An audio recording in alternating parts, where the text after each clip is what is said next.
I guess you could say I was a fan of this performance. Hi, I'm Eric, I filmed my phone, and welcome to another video. Today I wanted to talk about my experience seeing RuPaul's Drag Race All-Stars live with the cast of queens from All-Stars Season 9. If you watched my video on Global All-Stars, you'll know I didn't actually watch the season. I watched every pit stop, but I didn't know if watching the whole episode was something I needed to do. I might go back now that I have some more familiarity with the queens in person.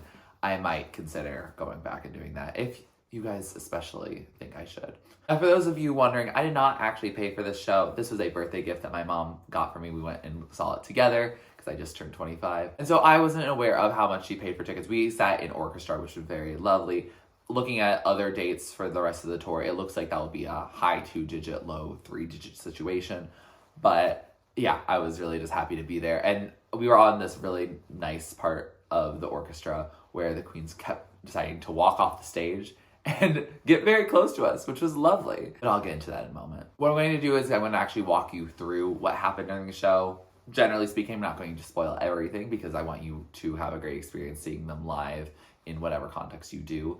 But I'm going to go through the show, then talk about what I liked, what I didn't care for as much, and then some random thoughts I had. Much like my Global All-Stars video where I was really, given the good, the bad, and the interesting. So we open up with this lovely presentation of each of the queens walking in like they're entering the workroom. And that was cool to really get the crowd hype because you get to see all the queens that you came for, and it's wonderful. We then get introduced to Shannel as the general MC of the evening. She was lovely. She was hilarious. She was regal. My mom really liked her, even though my mom is not always into the most risque and raunchiest or cursing intensive jokes. But she really liked how Shannel put herself together. And I did too. Again, I didn't really watch the season, and Shannel also on the pit stop wasn't that focused or emphasized because Shannel didn't win that many challenges. But she's a really great queen. I think she's really talented. She's really funny. She's gorgeous, and she really showed it. But she tells us that we're basically going to go through some of the highlights of the season, from certain lip sync performances to each queen getting their own personal number. And she starts us off with Jorgeous, who does a really lovely dance lip sync performance. It is very reminiscent of her talent show. She does do the swoop move. I'm so annoyed that I didn't film that one in particular. It's wonderful. She is very small in person. After her performance, she walked down the aisle, and I was like, oh my gosh, I could stand taller. I don't know how tall she is out of drag, but when Trixie would make jokes about her just getting to shop at the store, I didn't fully believe how petite Jorgeous is. I could definitely tell, but she made the most of it. She was fun size, and she was really bringing a lot of fun and a lot of good energy to her performance. As I mentioned, Jorgeous came out and talked to us. Each queen will do a bit of talking after their performance, which is lovely. There's a lot of good crowd work happening. You could tell each of the queens really enjoyed being there, or at least talking their talk. I really did like that part because it did allow us to feel a little more of a parasocial connection with the queens. We then got into Gottmik. Now, I know that Gottmik was not on the tour the whole time. I think this her 6th stop being here in the lovely Indianapolis. But she killed it. It was very reminiscent of her talent show performance, of doing some of her moodier, edgier, or punk rock vibes. And she did perform her original song that she came out with. I'm not the biggest fan of the song itself, but I think the performance of it was really iconic. It was a mashup of several different songs, and I think a lot of the performances were that primarily. You didn't really know which direction it was going to take itself into. Again, it's something that was a little more unique and something unexpected for me. I thought each of the queens would have a specific performance, but there was a part where audience participation was recommended. And it was quite interesting. They picked 3 queens from the audience. They were so close to picking me. They picked people right in my area, and then they didn't pick me. But it's absolutely okay. I think I would probably have been embarrassed. They each had exactly 1 minute to get into quick drag, which they did on stage. And then they did a lip sync for your life. And then the winner got one of the beautiful benefactress badges, which great idea for a prize because it's very relevant to the season. It's also something that's fairly easy to give and probably not that expensive to make. I didn't know what song it was going to be ahead of time, but it ended up being Proud Mary from Tina Turner. I'm really glad because I don't know all the words to that song. 2 of the 3 audience members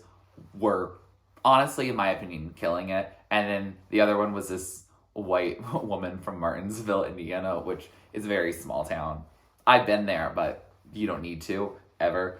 But she was okay. She existed on the stage. She was still having a good time. But the other two people there, they were killing the game. They both said they had never done drag before, but I'm not quite sure. And after that, they introduced the lip sync Lollapalooza, where they kind of reenact parts of the Lollapalooza with the queens that were there, which is not everyone. Nina West was not there. She hasn't been part of the tour at all. And then Plastique Tiara was not there, which is really sad. I assume they probably replaced Plastique with Gottmik, that Plastique was there when Gottmik wasn't, and vice versa. So that's unfortunate because I would have really loved to see Plastique Tiara perform, but it's all right. We understand that queens have busy schedules. I also was wondering, especially for Plastique, if they would have made jokes about the fact that she didn't know the words to lip syncs during it, but made it so that the Lollapalooza, really, sometimes it was one queen performing versus two queens performing. But at the end, it transitions to Roxxxy having her solo moment, which was well appreciated. Also, fun fact, I didn't know this until she said it there, but apparently Roxxxy Andrews has performed several times in Indianapolis. She was mentioning if Talbot Street was still a thing, which is an arts fair that happens here every year that my parents really love. So apparently she's performed there like a long time ago, well before she got really big. And that's wild to me, because when someone tours, especially internationally or across the country, and they're not really from the Midwest at all, I think Roxy's from Florida, you don't expect them to make a cultural reference that we're going to be well aware of. And she did. It was really like, whoa. But she announced that we were going into intermission. So we had 3 of the 6 queens that were there have their full moment during the first half, as well as this 15 minutes that Shannel said we would never get back. The 15 minutes being the audience participation. But I still had a really great time watching them. When we come back from intermission, we swiftly transition into Shannel's actual performance number, because again, she's been introducing each of the queens the whole night and leading us through the audience participation. But now it's her time to really have a performance moment. And she did a reference to her Liberace impression, which I know that there was 2 Liberaces and I know which one actually got rewarded on the season. So I find it interesting that that was the one she focused on, but she did also transition it into her variety number. She did juggle. Her juggling was not for a long time. I thought they would do something a little more intense than just the 3 bowling pins, but it was still fun. It was still talented. Like, she knows how to command a crowd, and that was something I learned a lot, is that I gained a lot of respect and admiration for Shannel in particular during this show. After Shannel's performance, we have Vanjie crowd working, because Shannel's got to go off stage, I guess, for her next time of being an MC. But Vanjie was on stage for a little bit. She was like in half drag, like her hair and makeup was done, but she was wearing one of her merch shirts. And like they were getting her ready in the moment of it. But she was funny. I found her hilarious. My mom likes Shannel's humor and crowd work style a lot better than Vanjie's. I think that's just a cultural thing. She's a Midwestern white woman. That's going to be different than what Vanjie's style is. I found her funny, and she was definitely giving her full Vanjie realness. We then get into Angeria's performance. She did lovely. Just that was adjacent to her slowed down thing. She didn't do Park and Bark in particular. She didn't do that specific song that she did during the variety show, but it's still definitely very true to Angeria. And she walked out in the crowd and the audience started tipping her, which is hilarious. But she got super close to our group, so I do have some lovely photos of her up close of our reigning queen. I am very happy that Angeria won the season. I know that production and editing made it seem like there was going to be a different winner. I don't particularly care. I think Angeria was one of my favorites of the night. I think had Plastique been there, she might have been one of my other favorites of the night, but those were my top 2 queens probably from that season, even though, again, I didn't watch it, but just from the highlights of it, I think those were my 2 favorites. So it was really cool that I got to see her up close, that she was super down to earth when she was talking on the mic. She was super funny. I really enjoyed her tremendously. We then transitioned to Vanjie, who was giving it all. She is a performer, and I really was like, oh my God, seeing Vanjie live would be incredible. And it was absolutely incredible. Vanjie wasn't one of my picks to win the season, but she is an entertainer at the end of the day, and she's going to entertain you. That's also how I feel about Roxxxy. I definitely was like, I'm awestruck about all of them. Jorgeous too, and Gottmik. All of them are very talented people, and I was still awestruck and a bit starstruck at all of them. But I knew Vanjie would be a good closing solo act, and she absolutely was. We then got a moment to look at some of the runways this season. So each queen showed up in one of the runways from the season. It was completely across the entire season. It was not specifically for one event. But Gottmik showing off her Scream gown was incredible. Absolutely. And Angeria had the one that was like the Southern Belle with pink and blue. Absolutely gorgeous. Angie had the black parasol. Shannel had the one that looked kind of icy. Roxxxy had the gold one that originally had that wig that was like the rhinestones or something of that nature. I don't do a lot of fashion stuff, so I can't tell you exactly what it's made out of. And honestly, I don't remember what Jorgeous was wearing. I will put a picture here when I look through her entire runway package to see which one it was. And then they seamlessly transitioned into kind of recaps of lip syncs from the season. So anytime it was an Angeria lip sync, Angeria was on stage. Roxxxy would do her stuff. But of course, a lot of those were one-sided because Plastique ended up in the top 2 a lot of times. It's been nice to see some partner work, and sometimes they did do partner work, but about half of them they didn't because, again, Plastique was in the top so many times and she was not on this iteration of the show. Edited it, thanking each queen, and it was lovely. Thanked all the stage people, all the dancers, everything. So it was a nice, good, positive note to end on, and I overall had a great time. We were there for about 2.5 hours. It started at 7:30-ish. It really started like 7:40. And then it went for an hour, and then we had 20-minute intermission, and then we had an hour. So it was about 2.5 hours of time, which is a quite long show, but I enjoyed it, of course, the whole way through. Now I want to talk about what I loved. I really liked the moments of crowd work that the queens got to give, so it wasn't just a performance and then they leave. It's nice that they get their individual time to shine and talk and experience the love that this crowd is going to give. Also, their outfits were stunning. I loved seeing the runways. It was nice that they were able to bring some of their runway fashion here. Even the looks that they did for the performances were also very good. Or when Shannel wanted to change clothes between acts so that she could talk in a completely different gown as an MC. It was lovely. She had a lot of outfits and she killed wearing most of them. The performances don't even need to say that they were good, because they were. I also really loved the venue, and I think it was a really great place for it. For those of you who are local to Indianapolis, it was at the Old National Center, or the Murat. For those of you who don't know, that building was constructed in 1910, so it is a very old, gorgeous venue.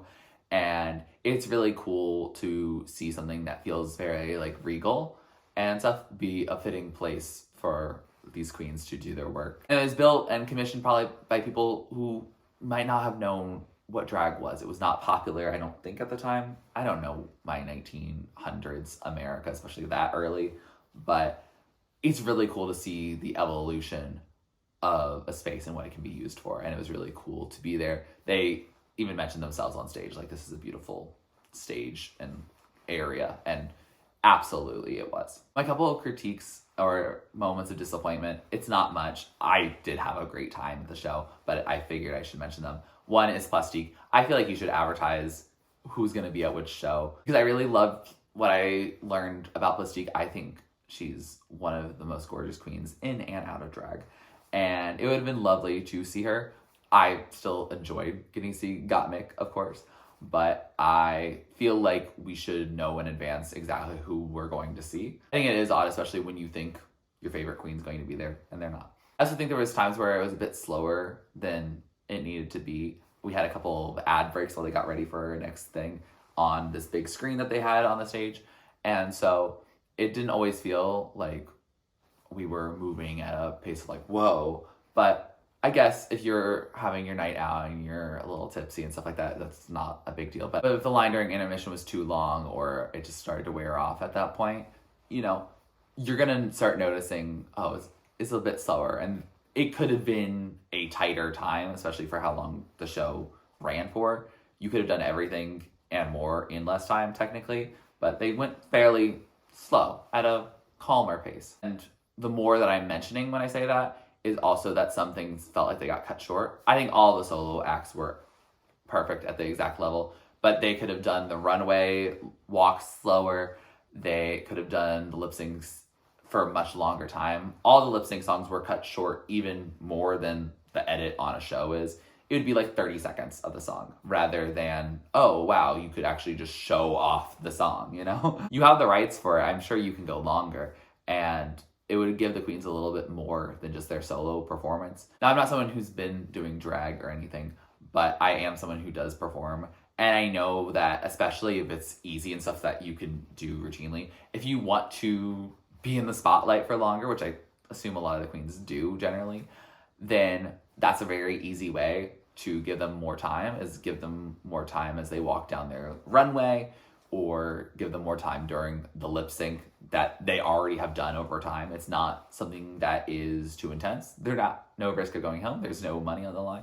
They can just have fun with it, and we will have fun with it. It just felt like it was very much like the whole lip sync sequence of the whole Lollapalooza, for example, I think was less than 5 minutes. And the thing is that there was a whole episode dedicated to that. So I think they could have allowed for a more extended cut of that so that we could enjoy it more and the queens could have some more time in the spotlight. A couple of random things. As I mentioned before, there was a screen that was playing stuff from the show oftentimes, or would play some of the light or screen features that would accompany Queen's solo performance. Definitely overall was a net positive, but I think it's interesting because if you're showing a fully produced TV show or clips from it on the screen and then the queen is doing something live, it kind of distracts us from watching it and paying attention to it. Like there was times during the lip sync thing where I would look up and I would just pay attention to what the actual lip sync was versus what was actually happening in front of me live. And I know that the majority of major artists will have some sort of screen going on at the same time as they're singing their songs. I know Taylor Swift has visuals for stuff. Then it has a big clip of her singing, and sometimes it's related to the song in particular, and it's just a visualizer. But I think it's different when it was clips from something that was already meant to consume your entire attention, like a TV show, more than a visualizer that was supposed to be a little bit more background. I think sometimes it took away from me actually focusing and being present in the moment. And it was like, oh, I'm glued to the TV. Maybe that's a generational thing. And it was like, oh, I'm on screens too much. I also want to applaud the dancers. Y'all were fine. Oh my gosh. I want to get into dancing for productions. I've done dance before. I just don't know how to crack into the actual industry, how to get leads, how to get into auditions. I really want to do that. I think it would be a really fun, cool profession or a potential side hustle. I don't really know, but I do dance and I really love dancing, and it really reignited my spark of, oh, I really want to go back into it. And they killed it. I don't think I'm ready for that level of production yet, but maybe someday. I also want to comment on merch. I have the lovely fan. So clearly they were able to get me to spend money dollars on stuff. But this and one tour shirt were the only ones that had all the queens there. Pretty much everything else was queen specific merch. And I think for me, as someone who is just trying to appreciate all the queens, there's not a lot of things I wanted that was just one single queen. I almost did get one of the autographed posters of Angeria, but I really have so much things I can put on my wall, and I just didn't see the purpose of it. I think this fan one could also be on my wall, and it also has all the queens on it that were there, and then also plus D, who I also really like. I also liked that they had a QR code that you could scan and then go pick up your merch. I didn't actually use it to pick up my merch, but it was kind of hard to see what the designs were of everything while it was just hanging up and a bit far back, especially if you were in a long line. So I like that I could scroll and see what was there and see sizing and all that. It was kept up to date. Great plan. I have never seen that for a show, and I hope that more shows take that into consideration, because that was a really, really good plan to go through, because then you could browse it when you're sitting at your seat, and then you can go pick it up there. And it's not that big of a venue that it would be a cluster to handle that. It was very nice. I highly recommend any event that is selling merch should do that in the future, because that was a really good plan. But I think that concludes it. I overall had a fun time. If you like the queens of All Stars Season 9, I know they're close to the end of their tour anyway, but I would highly recommend, if you are a fan of several queens, if you are very specifically liking like one specific queen, I would probably wait until they do some sort of solo thing.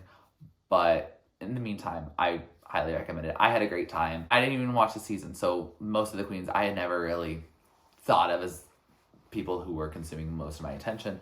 I was thinking of ones from the regular seasons that I have actually seen. I ended up really liking Shannel. I didn't know I would care that much about her, but she was so funny, relatable, humorous. She was a really good vibe. I also really liked Vanjie's performance. I got a lot more admiration for Angeria, more than I already did. Roxxxy had the relevant historical knowledge of Indianapolis. I was like, wow, okay. So I got more admiration for her. I really got respect for all of them. I had respect for them before, but this showed that they were very professional and cool and fun. And I had overall just a really great time. And I hope that if you are seeing them, or if you're seeing the RuPaul's Drag Race in Vegas or whatever, that you have a great time as well.